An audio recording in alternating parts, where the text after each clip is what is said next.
Hello students, welcome to my YouTube channel easy physics by Sachin. जैसा कि आप सबको पता है, हमने लास्ट लेक्चर में 10th साइंस है जो हमारी, उसका चैप्टर सेकंड फिनिश कर लिया था। आज हम स्टार्ट करने वाले हैं थर्ड लेसन। और थर्ड लेसन क्या है हमारा? Metals and non metals. What? Metal and non metals. Metals और नॉन मेटल्स चैप्टर को जो हम हैं 8th क्लास में भी पढ़ चुके हैं बेसिकली। ठीक है, तो वही उसी को रिकॉल करते हैं कि हमने वहाँ पर क्या पढ़ा था, क्योंकि स्टार्टिंग में हमको वही सब पढ़ना है। मैं यहाँ पर कुछ एग्जाम्पल्स लिखता हूँ, जैसे कॉपर है, सिल्वर है, ऑक्सीजन है, आयरन है, आयोडीन है, कार्बन है। अच्छा भाई, और क्या हो सकता है? गोल्ड है, और क्या है? सोडियम है, और क्या है? फ्लोरीन है, और क्या है? क्लोरीन है, और क्या है? ब्रोमीन है। ये मैंने एग्जाम्पल्स लिख दिए यहाँ पर, ये हमारे एलिमेंट्स हैं। ठीक, क्या हम इनमें से आइडेंटिफाई कर सकते हैं मेटल क्या है और नॉन मेटल क्या है? Can we identify these by just looking at these symbols? क्या सिर्फ सिंबल्स पर देखने से हमको पता लग जाएगा? नहीं भाई। मेटल और नॉन मेटल को, मतलब एलिमेंट्स को अलग अलग कैटेगरीज, दो कैटेगरीज, एक मेटल की एक नॉन मेटल की, उनमें डिवाइड करने के लिए कुछ ना कुछ उनकी क्या होनी चाहिए? विशेषताएं होनी चाहिए, कैरेक्टरिस्टिक होनी चाहिए। ठीक है, मतलब कुछ की सिमिलर कैरेक्टरिस्टिक्स हैं तो उनको एक जगह पे डाल दिया, कुछ की अलग है तो उनको दूसरी जगह पे डाल दिया।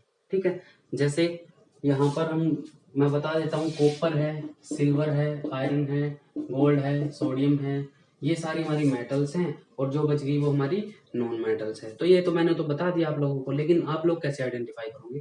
तो इनको आइडेंटिफाई करने के लिए, कैटेगराइज करने के लिए दो मेथड है, या तो इनकी फिजिकल प्रॉपर्टीज के बेसिस पे, इन एलिमेंट्स की जितने सारे एलिमेंट्स हैं, या फिर उनकी केमिकल प्रॉपर्टीज के बेसिस पर। ठीक है, तो अगर हम फिजिकल प्रॉपर्टीज की बात करते हैं तो हम मेटल की फिजिकल प्रॉपर्टीज पढ़ते हैं। Physical properties of metals. तो भाई मेटल है जो हमारी, उसकी हम फिजिकल प्रॉपर्टीज देख लेते हैं क्या क्या होती है। फिर जिन जिन एलिमेंट्स की उनमें से ऐसी फिजिकल प्रॉपर्टीज होगी, उनको हम क्या कर लेंगे? मेटल्स मान लेंगे। जैसे अगर सबसे पहले बात करें तो मेटल्स हो, तो सबसे पहली प्रॉपर्टी है इसकी मेलिएबिलिटी। याद आ गया होगा मेरे ख्याल से। मेलिएबिलिटी का मतलब है मेटल को हम किस में कन्वर्ट कर सकते हैं? थिन शीट्स के अंदर कन्वर्ट कर सकते हैं। किसके अंदर? Thin can be converted, metals can be converted into thin sheets। Thin sheet का मतलब, शीट जैसे पेज, हमारा एक पेज है, उस जैसा हम किसी भी मेटल को कन्वर्ट कर सकते हैं। ठीक है, किसी भी मेटल को हम, पेज है जैसे हमारा, या फिर इतनी मोटी पतली सी चादर की तरह हम उसको बना सकते हैं। जैसे तुमने टीन देखी होगी भाई, जो हमारी छतों पे, या फिर तुमने गेट देखा होगा लोहे का, मतलब पतला लोहे का, वो चादर सी बनी, शीट बनी हुई उसकी। ठीक है, तो अच्छा, एक तुमने एल्यूमिनियम फॉयल देखी होगी, एल्यूमिनियम फॉयल जिसमें हम फूड वगैरह, जो हमारा खाना है, सिल्वर पेपर होता है जो हमारा, सिल्वर रोल बोलते हैं उसको, तो वो भी हमारा किसका एग्जांपल है? एक्चुअल में वो मेटल होती है हमारी एल्यूमिनियम, जिसकी हम वो बनाते हैं। तो इसका मतलब क्या है? मेटल्स को हम थिन शीट्स के अंदर क्या कर सकते हैं? कन्वर्ट कर सकते हैं। Second property is ductility. Ductility का मतलब है can be drawn into drawn into wires. हम मेटल से क्या फॉर्म कर सकते हैं? वायर फॉर्म कर सकते हैं। वायर, तार, जो हमारे घरों में सप्लाई आती है वो किसकी? वायर के थ्रू आती है। तो जो वायर होती है उसमें कौन सी वायर में कौन सी मेटल लगी होती है? कॉपर मेटल लगी होती है। कौन सी भाई? कॉपर। अगर हम वहां पर ना तो हम कार्बन यूज कर सकते, ना ही हम ऑक्सीजन, ये क्या हमारी नॉन मेटल्स, इनको यूज नहीं कर सकते। लेकिन आयरन भी में भी करंट पास होता है तो उसको भी कर सकते हैं, लेकिन बेसिकली हम करते क्या है? कॉपर। ठीक है, इसका मतलब क्या है? जो हमारा मेटल्स हैं वो कैसे होती हैं? डक्टाइल होती है। कैसे होती है? डक्टाइल होती है। डक्टिलिटी उनकी प्रॉपर्टी है, जिससे हम उसको खींच के लंबी वायर्स में क्या कर सकते हैं? कन्वर्ट कर सकते हैं। और अगर तुम लोगों को नहीं पता हो, 1 ग्राम गोल्ड से हम 2 किलोमीटर लंबी वायर बना सकते हैं। सिर्फ 1 ग्राम सोना, और उससे 2 किलोमीटर लंबी हम क्या बना सकते हैं? वायर बना सकते हैं। ठीक है, इसका मतलब क्या हुआ? हमने मेटल को लंबी वायर्स में कन्वर्ट कर सकते हैं। इसी प्रॉपर्टी का क्या नाम है? Ductility. Third property is lustrous. Lustrous का मतलब are shiny, metals are shiny, मतलब मेटल्स कैसे होते हैं, शाइनी होते हैं, शाइन करती है भाई, चमकती है। मेटल्स क्या करती हैं, शाइन करती, चमकती। जैसे गोल्ड है, सिल्वर है, ये हमारे किस लिए यूज किए जाते हैं, ज्वेलरी में। जैसे मैं लिख देता हूँ गोल्ड और सिल्वर, चांदी, सोना और चांदी किस में यूज होते हैं भाई, ये ज्वेलरी में यूज होते हैं। तो ये भी कौन सी प्रॉपर्टी की वजह से होती है, जो इनकी लस्ट्रस प्रॉपर्टी होती है, लस्ट्रस, उसी की वजह से इसको हम ज्वेलरी में यूज करते हैं। क्वेश्चन भी है तुम्हारा 1 मार्क्स में, ठीक है। फोर्थ है हमारा सोनोरस। क्या है भाई, सोनोरस।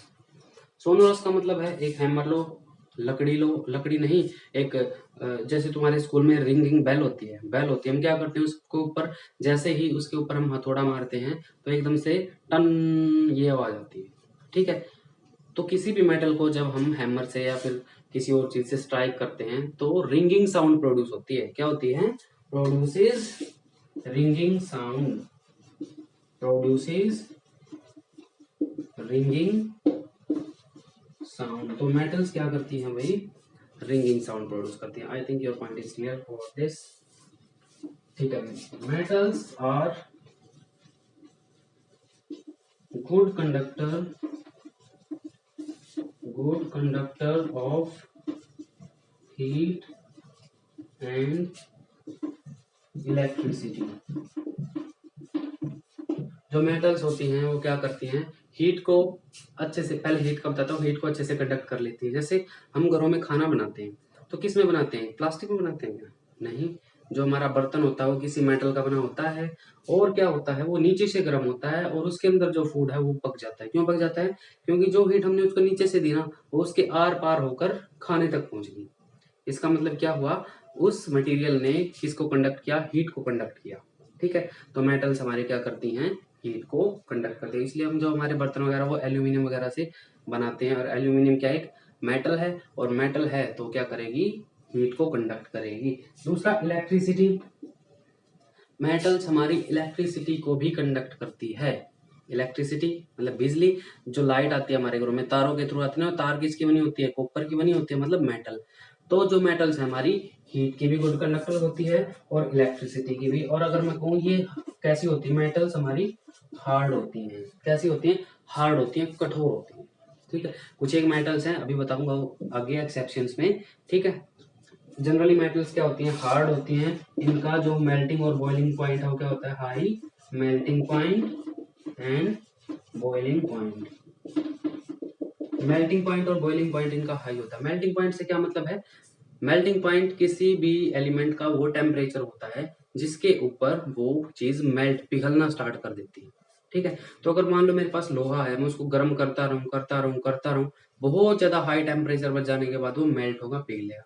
इसका मतलब क्या है, उसका मेल्टिंग पॉइंट है, जो मेल्टिंग टेम्परेचर है वो क्या है, बहुत ही ज्यादा हाई है। ऐसे उसका बॉइलिंग पॉइंट भी क्या होता है, हमारा हाई होता है, ठीक है। जनरली मेटल्स है जो हमारी, मेटल्स हमारी कैसी होती हैं, सॉलिड फॉर्म में हमको मिलती हैं। कैसी फॉर्म में मिलती हैं, सॉलिड स्टेट में मिलती हैं भाई, कितने, सॉलिड स्टेट में। बट मर्क्री, मर्क्री इसका सिंबल है भाई Hg। अकेली ऐसी मेटल है जो लिक्विड होती है, लिक्विड एट रूम टेम्परेचर। तो जो मर्करी है वो रूम टेम्परेचर पर क्या होती है, लिक्विड स्टेट में पाई जाती है। तो इसको पॉइंट को नोट कर लेना। और कहाँ पर यूज की जाती है मर्करी, थर्मोमीटर में यूज की जाती है। जो हमारे थर्मोमीटर होते हैं, डॉक्टर वगैरह क्लिनिकल थर्मोमीटर्स होते हैं, उसके अंदर देखना वो कैसे मेजर करते हैं टेम्परेचर को। उसमें से एक सब्सटेंस है, पतली सी स्ट्रो सी होती है थर्मोमीटर के अंदर, उसमें से वो ऊपर चढ़ता रहता है। क्या चढ़ता है वो ऊपर, वो हमारा मर्करी होता है। क्लियर है, मेरे ख्याल से ये बातें आप लोगों को क्लियर होगी। आप लोग इसका एक स्क्रीनशॉट ले सकते हो। स्क्रीनशॉट मेरे ख्याल से ले लिया। अब भाई एक चीज और बता दूं मैं तुम लोगों को, जो हमारी एक तो मर्करी, कौन सी है, मर्करी, और दूसरा लेड। लेड का सिंबल होता है पीवी। ये क्या होती है, हमारी इलेक्ट्रिसिटी को ज्यादा कंडक्ट नहीं करती, हम तो कह सकते हैं पुअर कंडक्टर होती है। क्या होती है, पुअर कंडक्टर, पुअर कंडक्टर होती हैं। और ठीक है, मेरे ख्याल से बात समझ में आ गई होगी। तो इसको मैं इरेज कर लेता हूँ एक बार।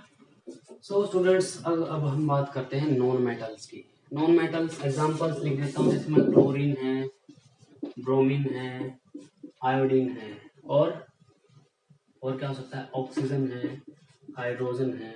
ये सारी हमारी क्या हैं, नॉन मेटल्स हैं। और जो नॉन मेटल्स होंगी या तो वो गैसियस फॉर्म में होंगी या वो सॉलिड फॉर्म में होंगी।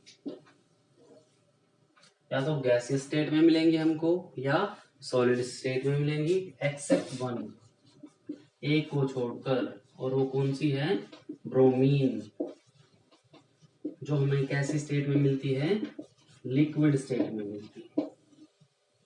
कैसी स्टेट में होती है ये, लिक्विड स्टेट में होती है ब्रोमीन। अकेली ऐसी नॉन मेटल है जो कैसी फॉर्म में मिलेगी, लिक्विड फॉर्म में हमको नेचर के अंदर मिलती है। ठीक है, अब हम क्या करने वाले हैं भाई, देखो जो हमने प्रॉपर्टीज पीछे पढ़ी, malleability, ductility, lustrous, sonorous, hard, good conductor of heat and electricity, वो सारी मेटल्स की हैं। नॉन मेटल्स उनके अपोजिट हैं, मतलब नॉन मेटल्स हैं मेलिएबल नहीं होती, मतलब उनकी शीट्स नहीं बनाई जा सकती। ठीक है, वो कैसी होती हैं, वो डक्टाइल नहीं होती। क्या नहीं होती, डक्टाइल नहीं होती, मतलब उनको हम नॉन मेटल्स को वायर में कन्वर्ट नहीं कर सकते। रिंगिंग साउंड प्रोड्यूस नहीं करती। क्या नहीं करती, रिंगिंग साउंड प्रोड्यूस नहीं करती, मतलब सोनोरस नहीं होती। लस्ट्रस नहीं होती, लस्ट्रस मतलब चमकीली, शाइनी नहीं होती, सिर्फ एक को छोड़कर। वन नॉन मेटल है lustrous non metal. Lustrous non metal कौन सी है हमारी, कौन सी है भाई, आयोडीन। आयोडीन ऐसी नॉन मेटल है जो कैसी है, लस्ट्रस है, चमकीली है, मतलब उसके अंदर शाइनिंग होती है। ठीक है, मेटल्स हार्ड नहीं होती, non metals, sorry, non metals hard नहीं होती, बट कार्बन, कार्बन का एक एलोट्रोप होता है, कार्बन का एलोट्रोप। बेसिकली एलोट्रोप क्या होता है मैं बता देता हूँ। एलोट्रोप वो चीज होती है, एक ही सब्सटेंस की अलग अलग फॉर्म्स। मान लो कार्बन हमको अलग अलग फॉर्म्स में मिलता है, जैसे डायमंड है, डायमंड भी कार्बन से बनता है, ग्रेफाइट है वो भी कार्बन से बनता है। ठीक है, तो ये दोनों डायमंड और ग्रेफाइट क्या क्या हो गए, कार्बन के एलोट्रोप। कौन कौन सा, एक तो हो गया डायमंड और दूसरा क्या हो गया, ग्रेफाइट।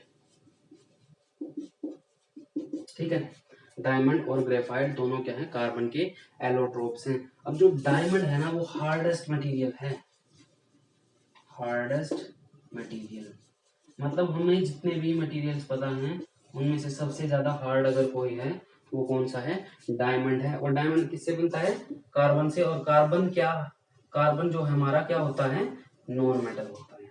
ठीक है, कार्बन क्या होता है, नॉन मेटल होता है। और नॉन मेटल हार्ड नहीं होती, लेकिन फिर भी ये क्या है, डायमंड हार्ड होता है। तो ये एक्सेप्शन है। एक्सेप्शन का मतलब है भाई, मतलब ये एक तरह से जो नॉन मेटल्स हैं उनकी प्रॉपर्टीज को सेटिस्फाई यहाँ पर नहीं करता, क्योंकि नॉन मेटल्स हार्ड नहीं होती बट डायमंड हार्ड है। ऐसे ही ग्रेफाइट है, हमको पता है नॉन मेटल्स करंट को कंडक्ट नहीं करती, बट ये क्या करता है, कैन कंडक्ट इलेक्ट्रिसिटी। तो कई वही नॉन मेटल बताओ जो हमारी इलेक्ट्रिसिटी कंडक्ट करती है, कौन सी है, ये है ग्रेफाइट। कार्बन का एलोट्रोप ग्रेफाइट क्या करती है, ये इलेक्ट्रिसिटी को कंडक्ट करती है। ऐसे हमारे पास दो मेटल्स है, जैसे एक तो है गैलियम और एक सीजियम। गैलियम और सीजियम है, जो गैलियम और सीजियम है वो मेटल्स होती है, इनका लो मेल्टिंग पॉइंट होता है, लो मेल्टिंग पॉइंट, मतलब ये जल्दी ही पिघल जाते हैं। और पिघलती भी कैसे हैं, इनको अगर हम हथेली पर रख लेंगे तभी पिघल जाएगी। Melts when put on palm, मतलब अपनी हथेली पर भी रख लेंगे तब भी ये क्या हो जाती है, पिघल जाती है। क्लियर है, मेरे ख्याल से समझ में भाई। ये पॉइंट्स आप लोगों को नोट कर रहे हैं क्योंकि ये एक्सेप्शन है। ये पूछ लिया जाता है भाई कौन सी मेटल है जिसको हथेली पर रखते ही हम पिघल जाती है, कौन सी है, गैलियम और सीजियम। ठीक है, कौन सी नॉन मेटल है जो लस्ट्रस होती है, कौन सी होती है, लस्ट्रस नॉन मेटल, आयोडीन। कौन सी नॉन मेटल है जो लिक्विड स्टेट में होती है, कौन सी होती है, ब्रोमीन। ठीक है, कौन सी मेटल होती है जिनको हम चाकू से काट सकते हैं। कौन कौन सी है? ये होती है हमारी एल्कली मेटल्स। एल्कली मेटल्स होती हैं जो हमारी भाई जो पीरियोडिक टेबल पढ़ने वाले हैं 5th चैप्टर में। पीरियोडिक टेबल का जो फर्स्ट ग्रुप है यहाँ पर hydrogen, lithium, sodium, potassium, rubidium, caesium, francium. ठीक है, ये हमारा जो ये मेटल्स है, ये हमारी मेटल्स है भाई, ये एल्कली मेटल्स है, एल्कली मेटल्स। ठीक है, इनको हम चाकू से भी काट सकते हैं। ठीक है, जैसे लिथियम, सोडियम, पोटासियम, इनको हम चाकू से काट सकते हैं। तो ये क्या होती हैं? सॉफ्ट होती है एक तरह से। बट मेटल क्या होती हैं? हार्ड होती हैं। तो हमसे ये भी पूछा जा सकता है कौन सी मेटल है जिसको हम नाइफ से काट सकते हैं और बहुत ज्यादा सॉफ्ट होती है? तो कौन सी होती है? एल्कली मेटल, जैसे लिथियम, सोडियम, पोटासियम। ये हमने फिजिकल प्रॉपर्टीज के ऊपर देखा मेटल्स को। ठीक है, अब अगर हम इनकी केमिकल प्रॉपर्टीज के बेसिस पर भी इनको हम क्या कर सकते हैं? इनको अलग अलग कर सकते हैं। जैसे अगर हम बात करते हैं मेटालिक ऑक्साइड की, मेटालिक ऑक्साइड हमको पता है ना कैसे होते हैं नेचर में? बेसिक होते हैं, हमने पढ़ा अभी लास्ट चैप्टर में। और जो नॉन मेटालिक ऑक्साइड हैं, नॉन मेटालिक ऑक्साइड है वो कैसे होते हैं? एसिडिक होते हैं। नॉन मेटालिक ऑक्साइड्स कैसे होते हैं? एसिडिक होते हैं। और मेटालिक ऑक्साइड क्या होते हैं? हमारे बेसिक होते हैं। ठीक है, तो हम ऐसे ऑक्साइड फॉर्म कर लेंगे। अगर वो एसिडिक है तो वो क्या है? नॉन मेटल है। और अगर वो बेसिक है तो वो क्या है? मेटल है। तो भाई ये जो चीजें हमने पढ़ी फिजिकल और केमिकल प्रॉपर्टीज के बेसिस पर हम लोग क्या कर सकते हैं? मेटल्स और नॉन मेटल्स को आइडेंटिफाई कर सकते हैं। और जो ये एक्सेप्शंस बताई ना आप लोगों को, जैसे यहाँ पर ब्रोमीन है, ऐसे ही मरकरी है। ठीक है, ऐसे ही लेड है, पुअर कंडक्टर होता है। मरकरी क्या है? लिक्विड मेटल है। ठीक है, अच्छा लस्ट्रस नॉन मेटल आयोडीन है। हार्ड डायमंड है। कंडक्टर ग्रेफाइट है। अच्छा लो मेल्टिंग पॉइंट वाली मेटल गैलियम और सीजियम है। और ये सॉफ्ट है हमारी। ठीक है, मेरे ख्याल से भाई समझ में आ गया। You can take a screenshot of this. Friends, that's all for today. Thank you, have a nice day and keep subscribe and sharing the channel. Thank you.